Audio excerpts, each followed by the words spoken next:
आज का आपका डिस्कशन टॉपिक है ब्रैग्स लॉ। ब्रैग्स लॉ को बेसिकली हम वेवलेंथ फाइंड करने के लिए और लेटेस्ट स्पेसिंग को फाइंड आउट करने के लिए यूज़ करते हैं। ठीक है, अब ब्रैग्स लॉ में क्या होता है कि जब इंसिडेंट एक्स रेज की फॉल करती हैं किसी प्लेन पर, यानी कि आपने किसी प्लेन के ऊपर, प्लेन यानी कि जो लार्ज नंबर ऑफ़ एटम से मिलके बनती है, उसके ऊपर जब आपने एक्स रेज़ को इंसिडेंट करवाना है तो उसके बाद जो आपकी स्क्रीन होती है उसके ऊपर आपको डिफरेंट स्पॉट्स नज़र आते हैं, उनको आपने स्टडी करना होता है। और ये जो स्पॉट्स हैं, ये स्पॉट्स मिलके जो प्लेन बना रहे हैं उसको आप ब्रैग्स प्लेन कहते हैं। ठीक है, आगे एक डायग्राम है, उसको साथ साथ स्टडी करें, आपको पॉइंट्स क्लियर होंगे। डॉट्स के साथ आपने किसी लेटेस्ट प्लेन को शो किया हुआ है। ठीक है, उसके ऊपर आपने एक एक्स रे बीम को इंसिडेंट करवाया है जिसे ओ प्राइम से शो किया है। जब ये इंसिडेंट एक्स रेज टकराते हैं इन डिफरेंट एटम्स से, इस प्लेन के अंदर मौजूद डिफरेंट एटम से, तो इनको टकराने के बाद जैसे जैसे वो टकराएंगे तो वो उनसे डाइफ्रैक्ट होंगे, स्कैटर होंगे। ठीक है, अब इन एटम्स की एक स्पेसिफिक अरेंजमेंट है जिसकी वजह से स्कैटर होने के बाद, डाइफ्रैक्ट होने के बाद कुछ वेव्स जो हैं वो कंस्ट्रक्टिवली मीट करती हैं, यानी कि क्रस्ट पे और ट्रफ पे मीट करते हैं, जिनकी वेवलेंथ सेम होंगी। उन एटम्स के लिए कंस्ट्रक्टिव इंटरफेरेंस होगी और समटाइम्स डिस्ट्रक्टिव इंटरफेरेंस भी होती है। ठीक है, यानी कि क्रस्ट ट्रफ पे फॉल करता है और ट्रफ क्रस्ट पे फॉल करता है, तो उसके अकॉर्डिंग आपकी कंस्ट्रक्टिव इंटरफेरेंस और डिस्ट्रक्टिव इंटरफेरेंस होगी।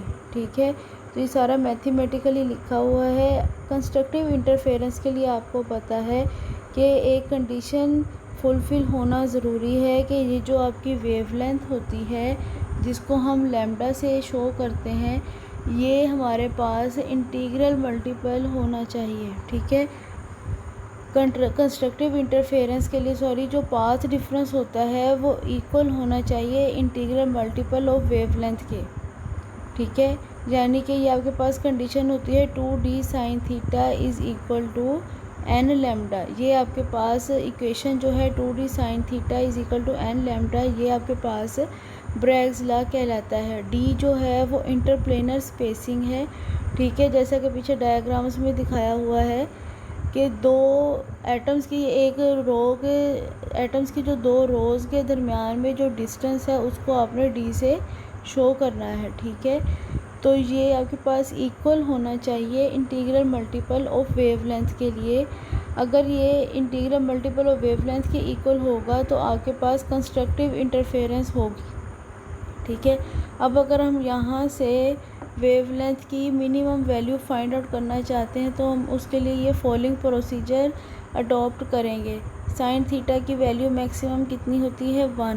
ठीक है, तो अगर आप इस 1 को इस इक्वेशन में पुट करते हैं 2d sin theta is equal to n lambda. ठीक है, इक्वेशन को सॉल्व करके आपके पास ये आंसर आता है lambda less than equal to 2d। तो यहाँ से हमें पता चलता है कि जो वेवलेंथ होती है वो इंटरप्लेनर स्पेसिंग के ट्वाइस, यानी कि उसके 2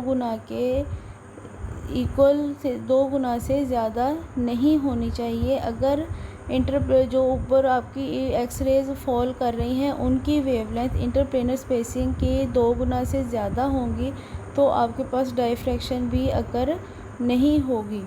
ठीक है, तो ये आपके पास इसलिए डाइफ्रैक्शन कंडीशन यहाँ पे अचीव हो जाती है, ब्रैग्स लॉ भी जिसको कहते हैं, जो कि आपके पास है 2d sin theta is equal to n lambda.